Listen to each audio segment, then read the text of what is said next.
네, 이번에는 해외 증시 전문가분 모시고 말씀 이어가 보도록 하겠습니다. 오늘도 변함없이 멀린 78의 이민우 대표 자리해 주셨습니다. 안녕하세요. 안녕하십니까? 네, 간밤에 보니까 좀 엇갈리는 흐름을 보였습니다. 지수별로 좀 엇갈리는 흐름을 보였는데 지금 FOMC 정책을 앞두고 아무래도 혼조세를 보이는 게 아닌가라는 생각이 들거든요. 어떻게 분석하고 계신가요? 예, 그렇습니다. 말씀하신 대로 그 FOMC를 앞두고 어떤 정책이 나올지 그거에 대한 관망세 때문에 약간 좀 혼조세를 보이고 있는데 그래도 S&P랑 나스닥은 뭐 사상 최고치를 기록했죠.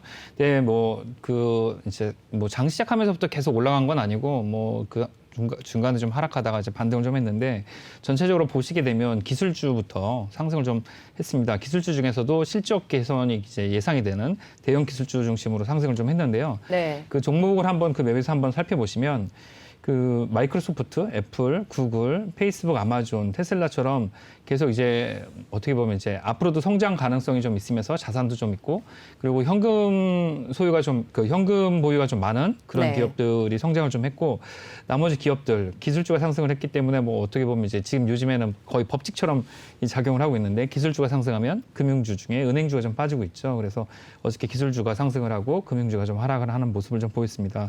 그리고 전반적으로 헬스케어는 호재가 좀 나온 상태에서 혼조를 좀 보였는데요. 헬스케어라는 그 업종 내에서도 종목별로 혼조를 좀 보였고요. 필수 소비재 그리고 산업재가 그간 상승세가 좀 둔화되는 그런 모습을 좀 보이고 있습니다. 그리고 에너지, 부동산이 최근에 계속 강세를 좀 보이고 있는데 이게 아무래도 경기 회복에 따라서 이동량이 많아서 그런 게 아닌가 그런 생각이 좀 들고 있습니다. 네. 섹터별로 이러한 섹터를 한번 보도록 하겠습니다. 섹터별로 보게 되면 어저께 말씀드린 대로 앞에서 이제 종목별로 보신 대로 그 이제 시총이 큰 그 대형 기술주가 상승을 좀 했기 때문에 그 테크놀로지랑 그 커뮤니케이션 서비스, 그 페이스북이나 이런 업종들이 좀 성장을 해왔고 그래서 이 부분이 많이 상승을 했고요. 은행이랑 이제 기초 소재 이 부분이 좀 빠졌습니다. 네, 기초 소재가 굉장히 많이 빠진 것 같아요. 예, 그렇습니다. 네. 기초 소재 같은 경우는 이제 건축이랑 좀 관계가 좀 있는데요. 아무래도 건설 부분에 이제 등락이 좀 있다 보니까 그건 지금까지 상승했던 부분을 부분적으로 좀 반납하는 게 아닌가. 이런 생각입니다. 사실 어제 주가 움직임을 놓고 큰 의미를 부여하기는 좀 어렵다 그렇습니다. 이렇게 봐야 되겠죠. 예, 그렇습니다. 다우 같은 경우도 0.25% 정도 하락을 했으니까 그 변동폭은 상당히 좀 적은 폭인데 그렇죠. 그럼에도 불구하고 그냥 이 업종 내에서도 이런 업종 내에서도 기업 간의 어떤 차이가 좀 있었다 이런 시장으로 좀 이해를 하면 될 것 같습니다. 네, 지금 이제 국채 수익률 얘기도 좀 해봐야 될 것 같습니다. 네. 아까 김 기자 앵커님과 좀 말씀을 나누긴 했지만 이렇게 크게 상승을 했다 보기에는 좀 어려운 수치가 아닌가 싶은데 어떻게 보세요? 예, 그렇습니다. 어저께 잠깐 좀 금리가 좀 튀었다고 그 정도 수준에서 그렇죠. 1.5를 잠깐 넘어섰죠. 네. 네. 그 정도에서 좀 이해를 해야 될 것 같은데요. 이게 이렇게 시장 자체에 큰 어떤 구조적 변화가 있거나 그런 건 아닌 것 같습니다. 그냥 잠깐 일시적인 그런 걸로 좀 보여질 수 있고요.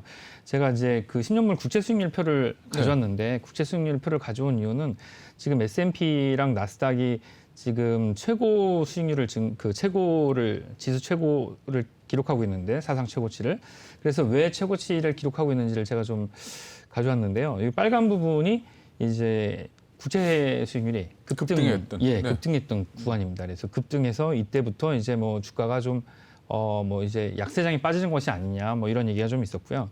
그리고 초록색 구간이 최근에 이제 국채 수익률이 정체 들다가 이상하게 좀 하락을 하고 있다. 네. 그 지표는 상승을 해야 되는 인플레이션이 예상이 되기 때문에 상승을 해야 되는 지표가 나오고 있는데 실제로는 하락을 하고 있는 그런 모습을 보이는 부분이 이제 초록색입니다. 그래서 저 부분과 지금 S&P랑 나스닥이 어떤 관계가 있는지 한번 상관관계를 보기 위해서 한번 가져왔는데요. 네. 그다음에 S&P를 한번 보시게 되면 지금 이제 상승하게 된 부분이 이제 옆으로 횡보를 하고 있는 이 화살표 4월, 5월 횡보하는 부분이 S&P 같은 경우는 국채 수익률이 그러니까 국채 수익률이 올랐을 때는 횡보를 했고 예. 떨어졌을 때는 올라갔고 상승을 했습니다. 그런 모습을 좀 보였고요. 그래서 국채 수익률의 어떤 그런 모습이 이제 S&P 500에 영향을 좀 준 것이 아닌가 그런 생각이 들고 특히 나스닥은 올해 이제 2월 달부터 2월, 3월, 4월 이렇게 이제 국채 수익률이 상당히 많이 올라가면서 떨어졌네요. 예. 그때 많이 이제 조정을 받았다가 조정을 많이 받았었는데요.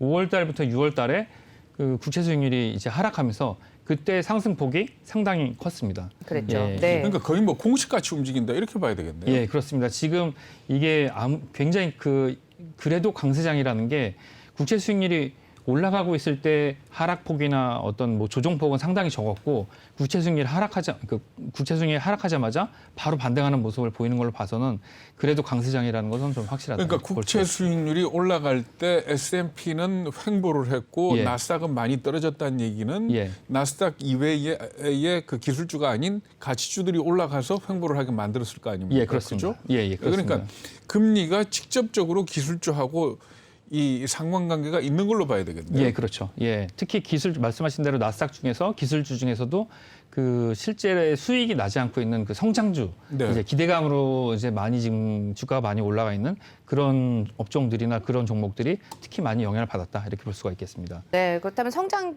이제 가치주라고 예. 이렇게 그 중에서도 가치주가 있잖아요. 예, 예. 뭐 예를 들어서 뭐 빵주라든지 예, 예. 뭐 이런 쪽은 어떤지도 좀 짚어주시면 좋을 것 같아요. 예, 제가 이 포트폴리오를 짜면서 기술주, 성장주를 한 50% 정도를 가져가시는 게 좋겠다 이렇게 말씀을 네, 좀 드렸었는데, 그러셨죠. 근데 그 빵주 중에서 제가 그 5월 초에 그 추천드렸던 그 종목 중에 페이스북을 제가 한번 이제 샘플로 가져와서 제가 한번 그 차트를 보면서 좀 말씀을 좀 드리도록 하겠습니다. 네. 제가 방송에서 그 말씀을 드렸던 게 한 5월 7일, 아마 5월 첫째 주. 보였어요. 네, 맞아요. 예, 네. 그 정도였는데요. 그때 요 정도 300불 초반대 가격이었는데 지금 이제 상승을 하게 됐습니다. 네. 이게 요때 가격이 이제 상승을 하게 된 그 시점부터 그 10년물 국채 가격이 영향을 좀, 빠졌나요? 이제 횡보를 하기 시작하면서 이제 왜 올라가지 않을까 이런 그 의심을 좀 했을 텐데요. 그때 이미 그 빵주의 페이스북은 그 실적에 대비해서 시장에서 그렇게 큰 인정을 받고 있지 못하다. 예, 그런 얘기를 좀 많이 하고 있었었죠. 그래서 제가 그런 걸 말씀을 좀 드렸었고, 이 기술주 중에서도 그냥 성장 기대감에 의한 그런 기술주가 아니고 자산을 많이 갖고 있고 이렇게 매출이 많이 나고 있는 페이스북이나 뭐 아마존이나 뭐 애플 뭐 이런 기업들 같은 경우는 상당히 그 편입하셔도 이 시장 움직임 출렁거릴 때도 영향을 크게 받지 않을 것이다. 근데 예. 뭐 디지털 관세, 디지털 관세란 말은 지금은 안 쓰지만 예, 그 예. 디지털 관세라든지 미국도 반독점에 대한 규제 이런 예, 것들은 지금 말씀하신 페이스북이나 아마존한테 아마존, 다 애플, 예. 악재가 되는 거 아닙니까? 예, 그렇습니다. 큰 악재가 되고 있죠. 뭐 예를 들어서 페이스북 같은 경우는 지금 가장 큰 매출 수익의 원천이 광고죠.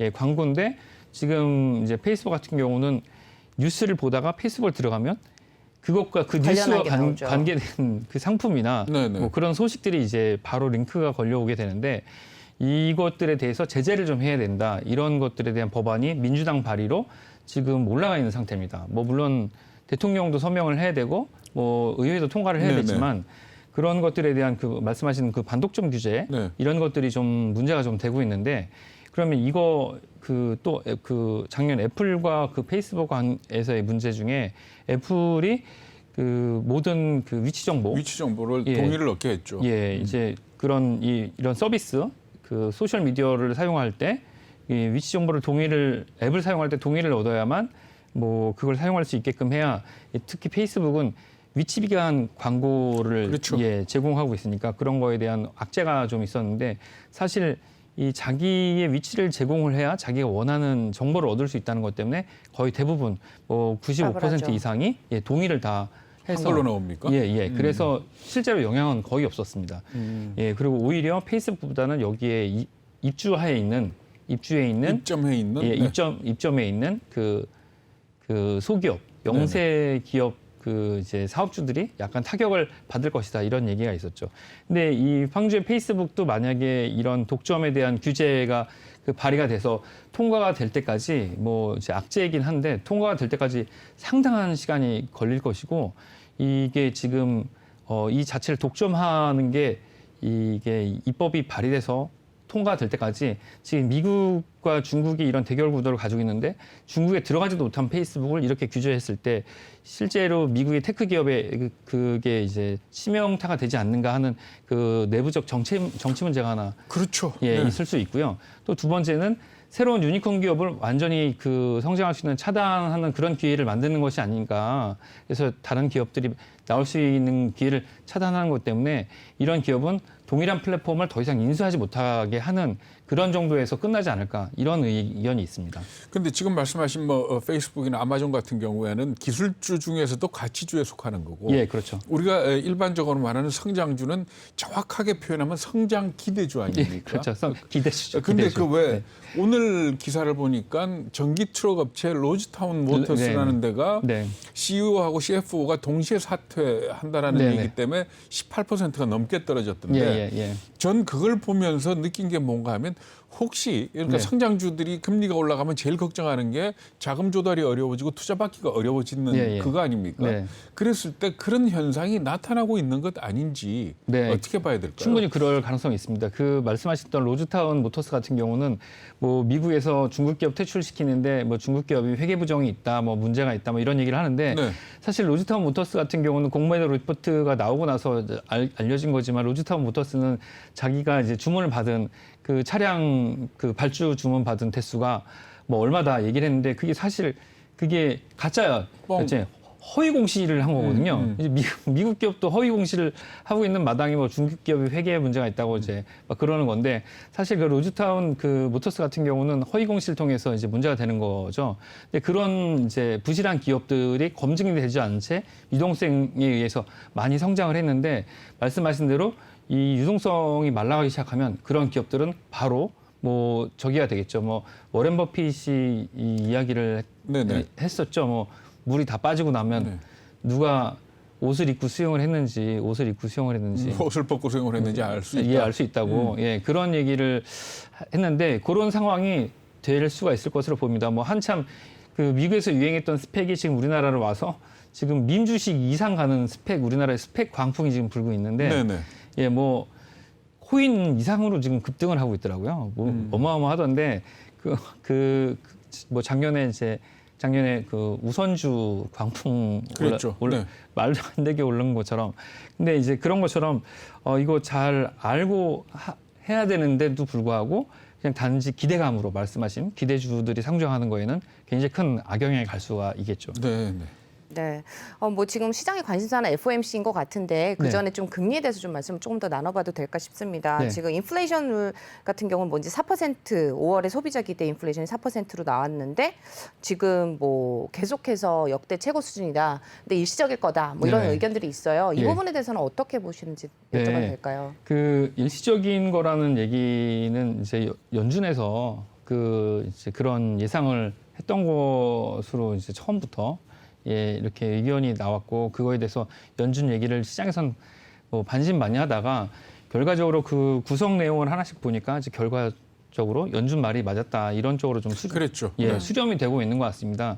근데 이번 주는 아무래도 그 FOMC 결과 발표가 나오기 전까지 굉장히 시장은 관망하면서 잠잠하고 약간 좀 심심한 네. 그런 상태를 좀 갈 것 같고 김경성 앵커님께서 말씀하셨던 그 로즈타운 모터스 같은 개별 기업의 이슈 위주로 이제 갈 것 같습니다. 근데 그렇게 가게 되면 이번 주에 보시게 될 거는 그냥 그 FOMC에 관련된 것들을 한 번씩 점검해 보시면서 하나씩 보시게 될 건데 제가 그 지난번에 한번 FOMC 그 이제 연준에 대해서 자세하게 말씀드리면서 뒤에 이제 뭐 한번 꼭 아셨으면 하는 것 중에 이제 시간 관계상 못 본 것 중에 그 점도표 이번에 3년마다 한 번씩 나오는 점도표가 있었는데 네. 점도표가 이제 작년 12월에 나왔고 올 3월에 한번 나왔었는데 그 점도표를 한번 보셨으면 좋겠어요. 네, 네네. 한번 볼까요? 보시죠. 네, 점도표를 보시면 이제 점도표라는 게 대단한 게 아니고 그렇죠. 그 위원들이 언제 금리 올릴 거다라는 시기를 점을 찍는 거 아닙니까? 예, 그렇습니다. 예. 점 찍은 도표. 예, 맞습니다. 점도표죠. 예, 점이 네. 어디가 있냐를 보는 건데 롱텀으로 그 보면 사실 그 작년 12월이나 올 3월이나 이렇게 큰 차이는 없습니다. 왼쪽 오른쪽 차이가 없는데 그 작년 12월이랑 올 3월의 차이는 2023년에 금리를 올려야 되겠다는 의사를 가진 그런 이제 연준 위원들이 조금 늘었죠. 예, 더 늘은 거죠. 네. 근데 이번에 이 숫자가 더 많이 쏠리게 되면 예, 그리고 그 금리 인상폭이 뭐 작년에는 1% 이상 올려야 된다는 분이 한 분이었는데 올해는 두 분, 뭐 0.7% 이상 올려야 되겠다는 분이 작년에 없었는데 올해는 뭐 세 분 이렇게 올라왔는데 이게 만약에 그 요번에 더 바뀌게 되면 금리를 많이 더 일찍 올릴 것이다. 뭐 이런 예상을 좀 해볼 수 있겠죠. 그러니까 점도표를 보면서 거꾸로 계산을 해서 테이퍼링을 생각을 하는 거 아닙니까? 그렇죠. 예, 그러니까 지금 현재는 금리 인상은 좀 먼 뒤의 일이고 결국 테이퍼링이 먼저 시작이 될 텐데 네네. 점도표를 놓고 보면 테이퍼링이 언제쯤 시작되겠구나 하는 거를 볼 수 있기 때문에 점도표를 그렇죠. 주목을 하는 거죠. 예, 그렇습니다. 예, 이걸 보면 지금 이 금리 결정을 하고 통화 정책을 결정하는 위원들이 무슨 생각을 하는지 그 개별 위원들이 다 나와서 기자회견을 하는 건 아니니까 속마음을 알 수가 있을 거라고 좀 생각이 되고 이런 어떤 속마음을 결정하는 데 있어서 이제 가장 중요한 건 이제 연준 FOMC 회의를 하기 전에 발표되는 베이지북 그걸 보고 이제 많은 추측들을 하게 그렇겠죠. 됐죠. 네. 근데 일부 전문가들 같은 경우에 이번에도 만약에 연준이 인플레이션 움직임을 무시한다면 네네. 나는 원자재나 금에 투자할 거다라고까지 얘기하는 전문가도 등장을 하고 있는데 네네. 그러니까 지금 시장 분위기는 굉장히 양분되는 것 같아요. 예, 그렇습니다. 그 말씀하신 대로 양분되는데 이게 이제 연준의 반대쪽에 베팅하시는 분들은 아무래도 고수익을 노리는 사람들이고 이제 극단적 시나리오를 좀 가지고 있는 분들이고요. 예. 그 이제 연준의 의견을 수렴하시는 분들은 그래도 차츰 성장할 것이라고 차츰 완화적으로 그러니까 완만한 성장을 할 것이라고 기대하시는 분들은 뭐 약간 좀 공격적이기보다는 그냥 그 시중에 순응하는 그런 네. 투자를 하시는 분들이라고 예상을 좀 할 수가 있을 것 같습니다. 전문가님은 어느 쪽으로 베팅을 하시겠어요? 만약에 하신다고 하면은 저는 그 연준이랑 안 싸우는 쪽으로 항상 따르는 쪽으로. 예, 네. 근데 그래도 뭐 코인이 아니고 뭐 한 조금 약간은 좀 반대쪽에도 걸어볼 수가 있을 것 같습니다. 네, 예, 일부에 대해서만. 일부는 예. 네. 그래서 말씀하신 그 부분 이제 금에 투자하는 부분 네, 같은 네. 경우는 이제 금에 투자한다는 거는 그 인플레이션이 뭐 어느 타이밍인가는 올 것이다. 급등할 거라는 거를 전제를 하고 있는 거잖아요. 급격한 인플레이션이 올 것이라는 걸 이제 전제를 하고 계신 거니까 뭐 다음에 제가 그 금과 관련된 그 투자 중에 뭐 우리나라 금 투자도 마찬가지고 그 금현물, 금 실물, 현물 그리고 금 ETF 뭐 이것들에 대해서 한번 말씀 좀 드리도록 하고요. 네. 뭐 그냥 그 이제 요번 달 초에 나왔던 그 베이지북 한번 살짝 그냥 다시 한번 경제 동향 보고 보고서. 그거 네. 한번 경제 동향 보고서 한번 보고 이제 전망을 한번 말씀을 마무리 좀 드리도록 하겠습니다. 그 베이지북은 이제 회의 전에 그 네. 미국 경제 전체 동향을 볼 수 있는 그 경제 보고서죠. 네. 이제 베이지북은 저 색깔이 베이지색이어갖고 베이지북으로 제가 알고 있는데 그 이제 이 정책 예측을 할 수 있는 풍향계. 그러니까 이제 저거만큼 정확한 서머리는 없다. 뭐 이런 얘기가 나오고 있는데요. 저거만큼 권위 있는 보고서는 없는 거죠. 제가 이제 연준에 가서 가져온 그 베이지북인데 저기서 한자도 틀리지 않고 그대로 가져왔습니다. 예. 네. 예. 그래서 내용은 뭐 이제 그 국가 전체를 다 봤을 때 경기 회복 속도가 빨라지고 있고 그건 아주 견조하다. 뭐 그러면서 지금 이 통화 정책 노력과 재정 정책은 상당한 성과를 보이고 있다. 이런 내용으로 돼 있고요.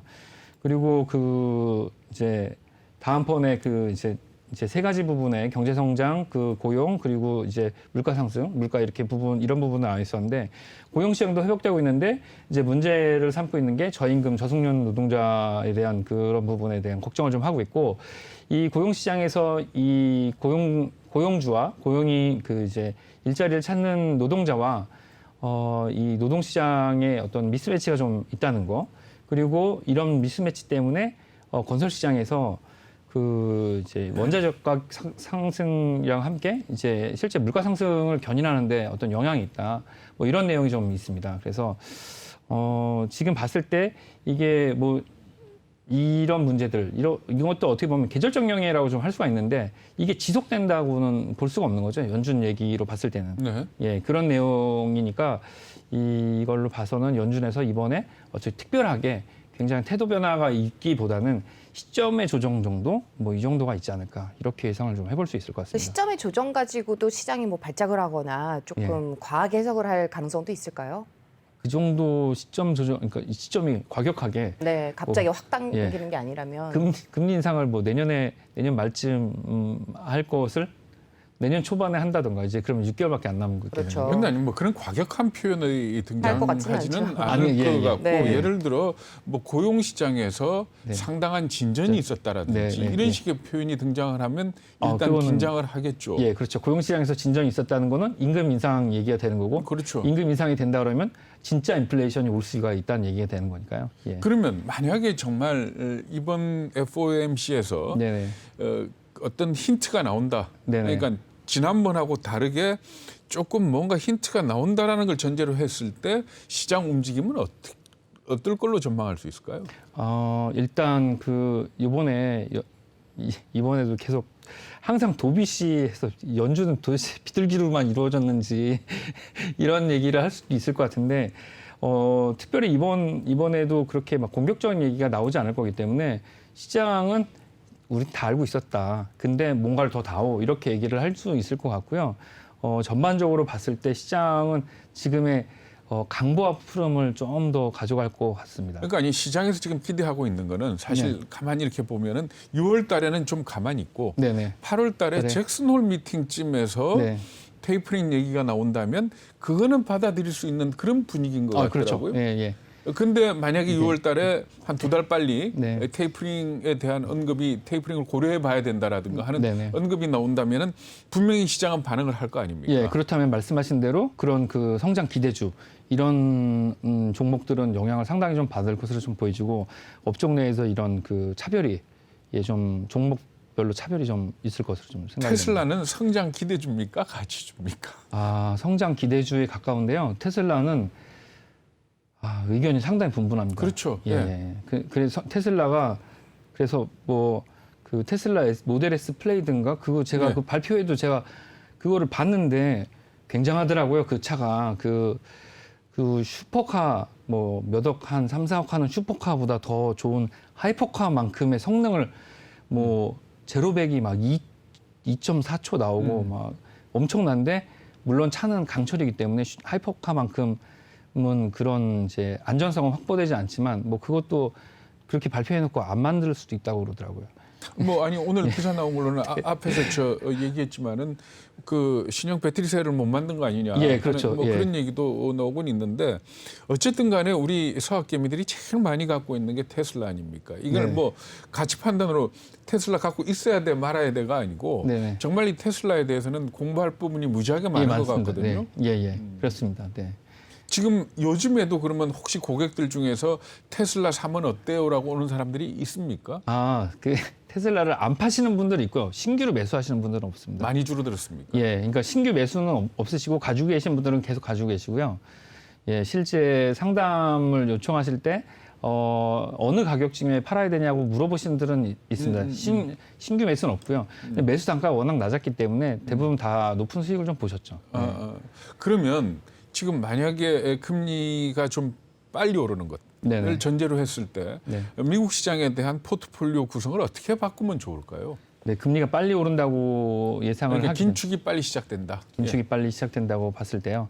그렇게 된다 그러면 지금 뭐 전에 말씀드린 대로 그 성장주, 성장 기대주 성장 기대주의 비중은 한 10% 정도로 낮추고 낮추고, 성장주, 그러니까 성장주 중에 성장 가치주로 분류할 수 있는 부분들은 차라리 현금 비중을 좀 높여놓는 건 어떨까요? 현금 비중은 항상 20% 정도는 제가 말씀을 드리는데 예. 현금 비중을 높인다고 해서 그 현금 비중이 절대적으로 높인다기보다는 거기서 한 10% 정도 높아져서 한 30% 정도 높아지는 게 괜찮을 것 같고 거기서 뭐 그 이런 가치주, 은행주가 뭐 은행과 같은 가치주가 20% 그리고 소비주가 약간 좋아지겠죠? 예, 네. 그 부분이 좀 더 반영이 되는 게 맞을 것 같고요.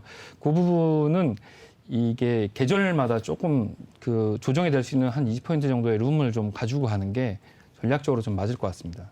네. 네, 그리고 이제 소비주 쪽으로 예. 포트폴리오를 갈아타는 게 좋을 예. 것 같다. 예, 그리고 만약에 그 말씀하신 대로 가파른 금리 상승이 예상이 되고 그렇다면 이제 인플레이션이 예상이 된다면 그 중에서 이제 그 대체 투자, 그러니까 이제 금 같은 대체 투자도 예상을 좀 해볼 수가 있을 것 같아요. 그래서 금 대체 투자도 예상할 수가 있고 원자재는 어떤가요? 원자재 투자는 그 좀 분위기가 바뀌는 것 같아요. 얼마 전까지만 해도 원자재 투자해라 했었는데 네. 지금은 그 말이 쏙 좀 들어간 것 같아요. 예, 원자재 투자는 지금 그 오히려 횡보하면서 약보합 상태를 전반적으로 시장 자체가 좀 보이고 네. 있는 상태입니다. 그리고 그 팬데믹이 백신으로 인해서 빨리 잡힐 것 같다고 생각이 좀 됐었는데 오히려 새로운 변이 바이러스가 나오고 봉쇄 해제가 늦어지고. 생각보다 늦어지고 그런 영향을 좀 받고 있는 것 같습니다. 그 전에 말씀하셨던 은행주는 어떻게 봐야 될까요? 은행주는 뭐 장기로 보신다 그러면 뭐 빅5나 빅10 같은 그런 큰 은행들은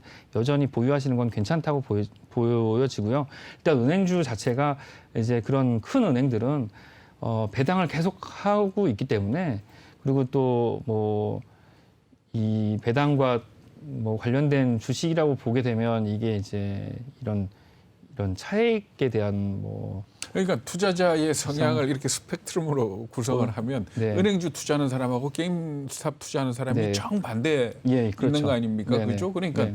우리나라 서학개미들 중에서 은행주 그래 그거 투자하면 손해 안 보고 배당 나오는지 알아. 네. 그렇지만 재미없어. 예, 그렇죠. 네. 좀 그런 쪽이죠. 네, 그렇죠. 한국에서도 한국이 이제 이런 시중 그 증권사 PB 센터에서도 그 은행주 추천하는 PB는 잘 인기가 없습니다. 그렇죠. 예, 은행주 추천한다고 그럼 지금 투자하라고 하는 소리냐? 이렇게 얘기를 하기 때문에 은행주 추천하는 경우는 별로 없고요. 은행주는 아주 일시적인 특별한 경우만 좀 들어가는 경우가 좀 있고. 그러니까 인플레가 가시화되고 조기 긴축에 대한 얘기가 나올 때는 네. 은행주 같은 게 비난처가 충분히 될 수 있겠네요. 네, 그렇죠. 그러니까 그 국내 시장 같은 경우는 국내 은행주 같은 경우는 작년 말에서 올해 초까지가 은행과 금융주의 어떤 피크였다면, 그랬죠. 네. 그 이제 뭐 미국 같은 경우는 장기로 봤을 때는 이제 작년부터 한 올해 말이나 내년까지가 은행주 투자의 기간으로 좀 볼 수가 있을 것 같습니다. 네. 예, 금리 상승과 함께 그 배당도 기대할 수가 있고 금리 상승이 되면서 이제 은행주의 주가가 올라갈 수 있는 부분이 좀 있기 때문에 그렇게 좀 볼 수가 있는 거죠. 기존에 한번 가지고 오셨던 엑셀이라든지 엑셀F 같은 ETF 같은 경우는 어떻게 봐야 될까요? 엑셀이는 최고점은 아니지만 그 제가 말씀드렸던 때부터 그 좀 상승하고 있는 추세고요. 엑셀F 같은 경우는 뭐 엑셀F는 원체 완만하게 상승을 하는 네. ETF이기 때문에 엑셀F를 통해서 투자하시는 것도 괜찮고 엑셀F 자체가 뭐 버크셔 해서웨이나 아니면 뭐 뱅크 오브 아메리카, 뭐 JP 모건 체이스 이런 것들이 들어있기 때문에 뭐 그걸 투자해서도 배당을 받으실 수가 있겠습니다. 거기서 배당이 나오면 또 받으시니까요. 그러니까 그런 투자를 해보시는 것도 이제 그렇게 접근을 하시면서 시장을 알아가시는 것도 좋은 방법이 될 수가 있습니다. 조금 더 장기적으로 보유해도 괜찮다. 예. 네. 그리고 또 뭐 세금적으로 또 금 같은 경우는 대체 투자로 뭐 이제 제가 뭐 방송에서 말씀드렸는데 이제 무자료금 같은 거, 뭐 밀수금 이런 거 물어보시면 그런 거 없고 이제 그런 거 하시면 큰일 나고 이제 없습니다. 세상에는 이제 국내에는. 예, 근데 그런 거 왜 세금 측면에서 그런 금계를 많이 하셨는지 또 뭐 그런 그 실물금이랑 현물금 그리고 뭐 금투자 이런 거를 좀 분류를 해서 다시 한번 말씀을 좀 드리도록 하겠습니다.